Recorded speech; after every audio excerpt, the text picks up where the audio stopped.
everybody, and welcome into the Navs Nation podcast. This is episode 8. It's a very special episode tonight as we have a great guest on with us, that being a top MLB prospect, Sal Frelick. He will be getting drafted this upcoming week, so we talked to him. Gus and I did. I'll bring Gus Balo in with me in just a moment, but first I wanted to let everyone know that this episode is brought to you by our partner, RE/MAX 360 Real Estate Office. RE/MAX 360, I've seen them all over Lynn, Gus. They have signs and offices all over the place, and they just do a great job with your home sales. And I've heard nothing but good things about them from the people at our games. They have the greatest technology, the greatest salesmen, and they just take the time to meet with you about the housing market, which is just, as we know, so crazy right now. So if you need house advice, make sure to reach out to the RE/MAX 360. They're conveniently located on 85 Exchange Street, Suite 302 in Lynn. Or reach them at remax360.com. Gus, welcome into today's show. We got a great one today, as I already mentioned, and I'm looking forward to letting all the fans listen to Sal's words before the draft. Yeah, for sure, Nick, and thanks for having me on once again. It's going to be a very exciting podcast. I'm really looking forward to talking with Sal. Sal is obviously a former Nav that has definitely been a highlight of a former Nav. He played for the Navs for 2 seasons in 2018 and 2020. Has been a standout guy all these years. He's from Lexington. So I've known him for the last few years. Sal is also one of the nicest kids too. And he's someone that is a great role model to many. So I'm looking forward to seeing him and talking with him about what is going to be a very big day in his life coming up on Sunday. So we lost 13-5 on Tuesday up at Keene, up in New Hampshire. And after that, I wanted to know if we'd ever see the sunshine again. Postponements Wednesday through Saturday. Missed a bunch of games in a row. And then those games will all be made up throughout July. But a great win last night on Sunday night up at Frazier Field in Lynn. Just a great offensive production night for the Navigators. They ended up winning that 12-2. You had the call on that one. What did you see last night from the Navs? So a lot of offense. And you would think that after not playing for a few days, that the bats would be kind of, tired a little bit and it would take some time to get going. But the Navs put up 7 runs in the first 2 innings of the game. They put up 5 in the first, 2 in the second. They had a 3 RBI double from David Kale. Ryan Moore also had a good day. I believe he had 3 RBIs as well. So the Navs were very solid all around. They had a lot of good talent. And the pitching was good too. Jackson Emus did a nice job of pitching some good baseball. He pitched 5 innings and only gave up a run and 3 hits. So he did a nice job of holding the Winnipesaukee Muskrat hitters. And it was just a good day for the Navs to get themselves back in the win column. They'll now take on Vermont on Tuesday as part of a, interesting week for them as they now try to get back into more consistent baseball, literally because they haven't played, prior to Sunday in 4 days. Wednesday, Thursday, Friday, and Saturday were all postponed due to the weather.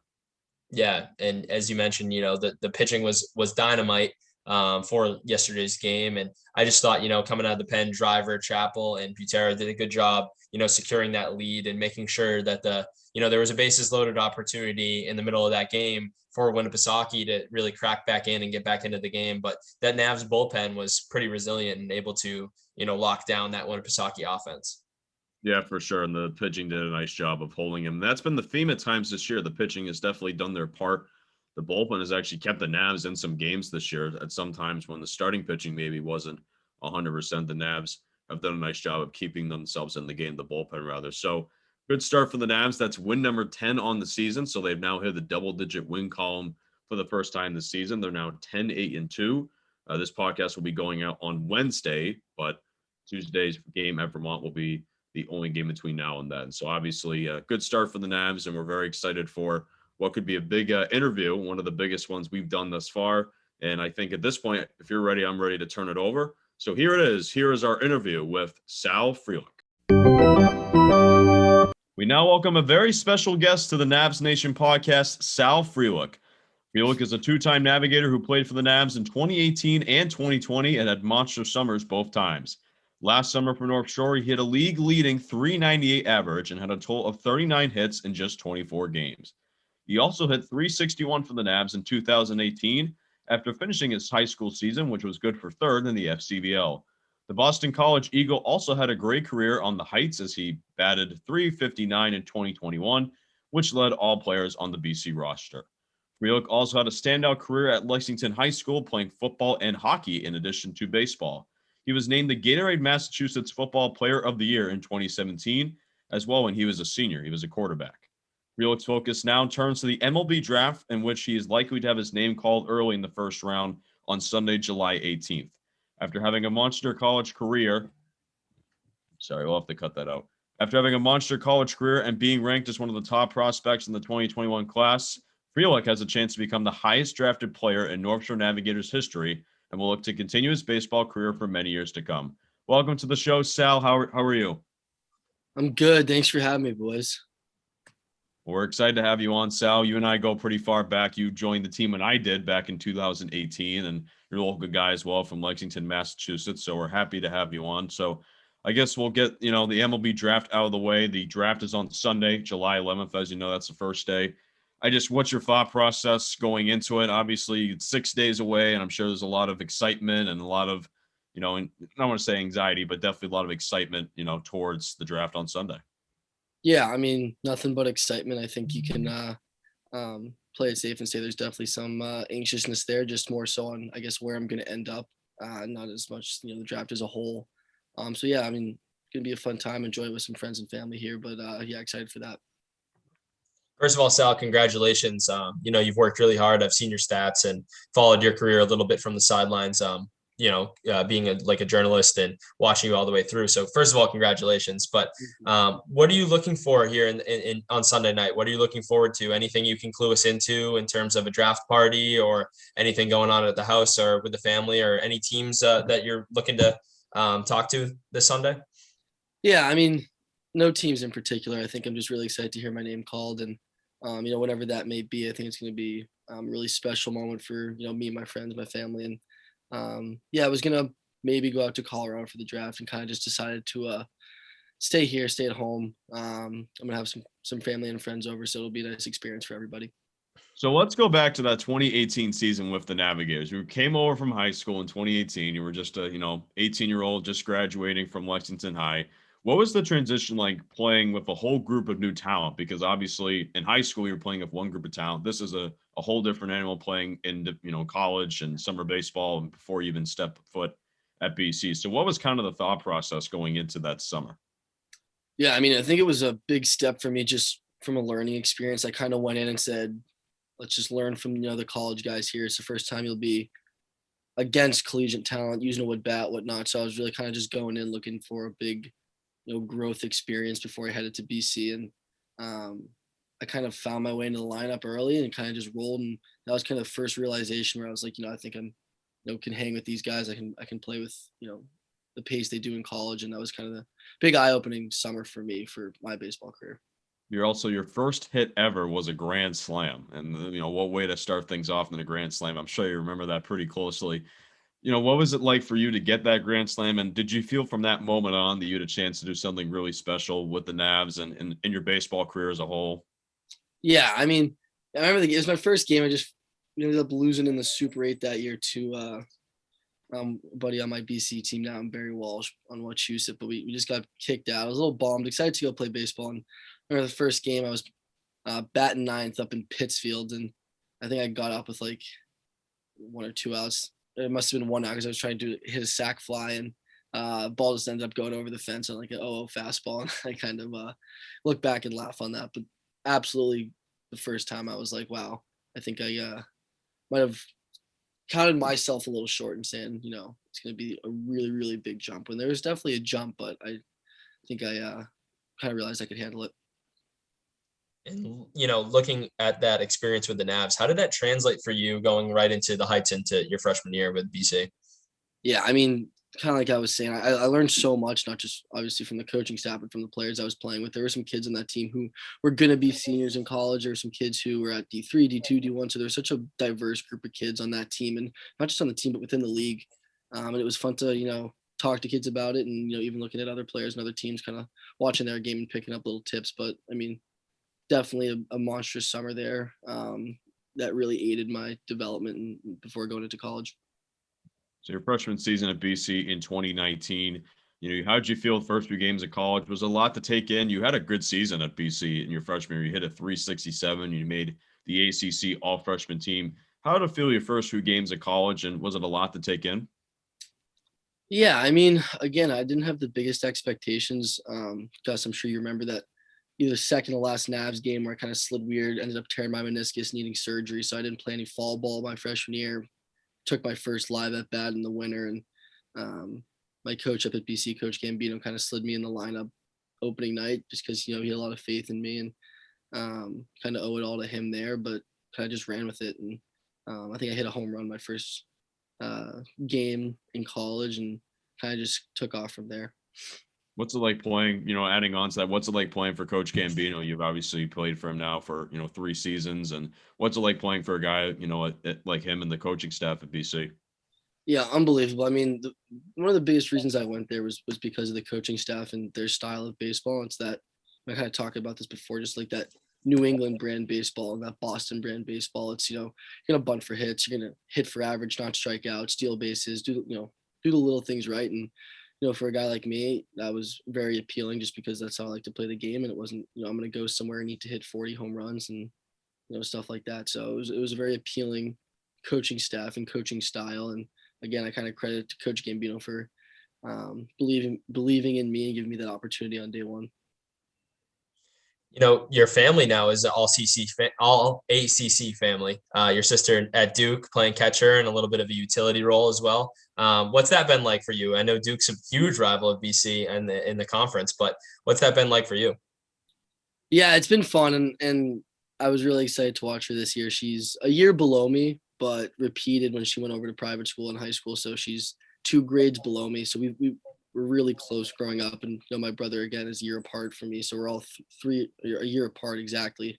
All three of us. So um, watching her go down, and it was a weird year with COVID and everything, but they won the ACC tournament and they went down to Georgia for a regional, and for her to get that experience in her first year, I know was really special, and I had a blast following along.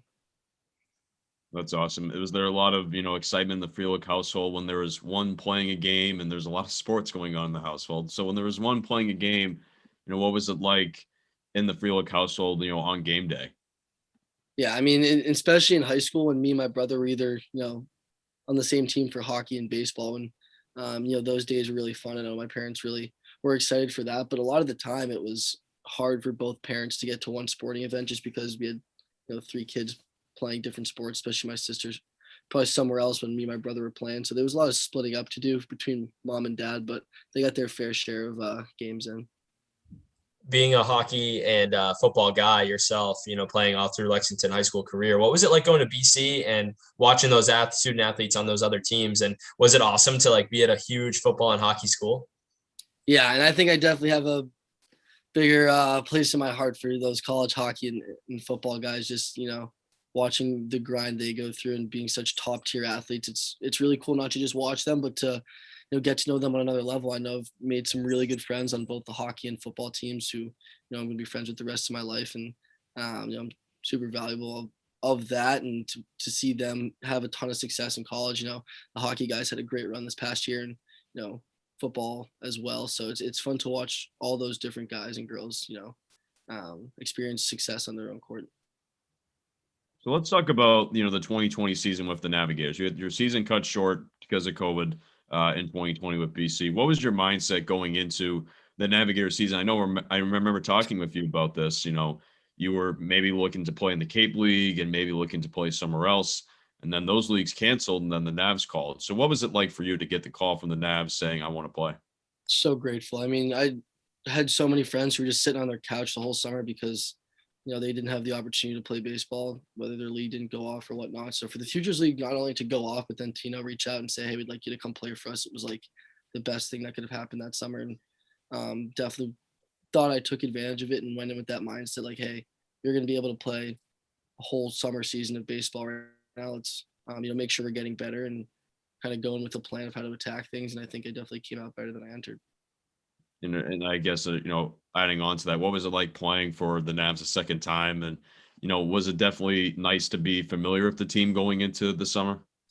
Yeah, and not just the players in the team, but the management as well, Gus, guys like you. So I mean, going in and seeing a ton of familiar faces was definitely comforting. And Lynn was a really big place in my heart, especially from that first summer I played. And so going back to Fraser Field and getting a whole nother summer there and, having all those familiar faces around, it was really special. Looking at your season this year with BC, there was a lot of hype for the bird ball squad you guys had this year. At the beginning of the year, you guys started off really hot, and you had a hot year yourself. You batted .359, which led the team. Also hit 6 home runs this season. A big year for you guys. Culture building year, program building year for you guys. What did you take out of that this past season? Yeah, I mean, a lot of things. And I think as much of a tough finish we had, I think there are a lot of positives to look at, like that first half of the season, came out really hot. I think we had set a program record in, national ranking, got up there pretty high after, I think maybe the Auburn series. And then, we kind of went downhill a little bit from there. And one big takeaway I have is just that complacency, whether it's with an individual or a team, it's always going to be, the same and have the same effect. And I think, I did see a little bit of that with our team, especially after we saw, a number next to our, name halfway through the season. And we kind of had, pitchers, hitters pulling in different directions a little bit. And we went through a little rough patch there in the middle of the season. I think we did come back from that, identified it maybe a little bit too late, but I thought we finished the season pretty strong against Miami and UVA. So again, a lot of positives to take from the season, but looking back, you can always identify a few negatives on what went wrong. You go from one season to the next at BC. Is there any standout memory at your time at Boston College over the last couple seasons? Yeah, I think number one happened this year against Auburn. I don't know if you guys were following. We were down 9-1 going into the last out in the 9th inning and came back all the way down. And I don't know if I'll ever be a part of something like that again. And hopefully I am, but I think just as rare as that is, to be a part of it was like unbelievable. And it would be, it would have been cool at home to have it a walk off, but doing it in front of, an SEC fan base was like super cool. I just wanted to get some perspective from you, Sal, and maybe for the kids listening and kids who want to hear their name called in mid-July in the future in the MLB draft. What is some advice you could give to them? You went to public school all the way through high school and then went to Boston College straight through. And, you had a great career for yourself. You got to play some summer ball and whatnot, but what do you, looking at kids nowadays, what advice would you give to them who might want to be chasing the MLB dream someday? Yeah, I think, that's an easy one. I think I get asked that a lot and I always have the same answer. And it's just make sure you're not specializing in one sport. And if that for you is baseball, let it be baseball. Just making sure you're playing multiple sports year round. And I think I see so much now, even kids before high schoolers, saying I'm just focusing on one sport. And I think especially at a young age and even through high school, making that decision is really hard, and it'll have a negative effect on you just because I get to college and see the compete level of so many kids just not there. And that was, I think, the one thing that separated me going into college is that, I was always playing 3 sports. I wasn't running around doing showcases. I wasn't ranked anything, MLB draft out of high school, nothing like that. But I went in saying I'm going to, outcompete anybody that I step on the field against. And there were kids that were, top rankings coming out of high school, going into college, and I was playing. And yeah, in BP, they hit the ball 500 feet and throw 99 miles an hour in IO. But, when the lights turn on and the game starts, some of these guys just fold. And I think I see that more so with guys who just played, just baseball growing up or running around doing those showcases. So just make sure your versatility is there. And I think that playing baseball, football, and hockey, all the way through high school is easily the most valuable thing I've done. So I guess that'd be the one piece of advice. Well, Sal, thank you so much for taking the time tonight to talk to us. And, a big week ahead for you. The next 6 days are going to be hectic, but they're going to be filled with excitement. So thank you so much, former Nav, coming on to the show and really taking the time to meet with us. Yeah, thanks so much for having me, guys. Well, thank you, Sal. That was a great interview. Sal Frelick is obviously a great guy to talk to, and he's been someone that's been a big part in my time at the Navs. He's been with me at the Navs all these years as well. He was there in 2018 and 2020. So he's a great guy to talk to. I'm really looking forward to seeing where he gets drafted and where he will go play baseball starting on Sunday. That is going to be the first round of the draft. We'll be having live coverage of that. We'll be tweeting when the moment happens, when Sal gets his name called. We don't know exactly the time, but once we have that time and once it's official, I'll be watching the draft on MLB Network and we'll be seeing where Sal will go.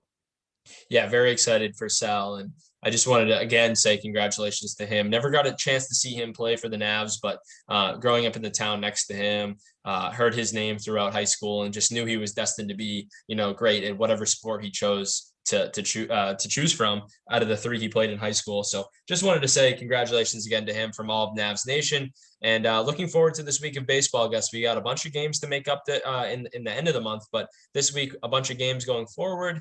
You can check all those out at NS Navigators on Twitter and Instagram, as well as Facebook and YouTube at North Shore Navigators. So looking forward to seeing some fans in the stands again this week after all those rainouts. And we're looking forward to, having all of you guys give your feedback on social media.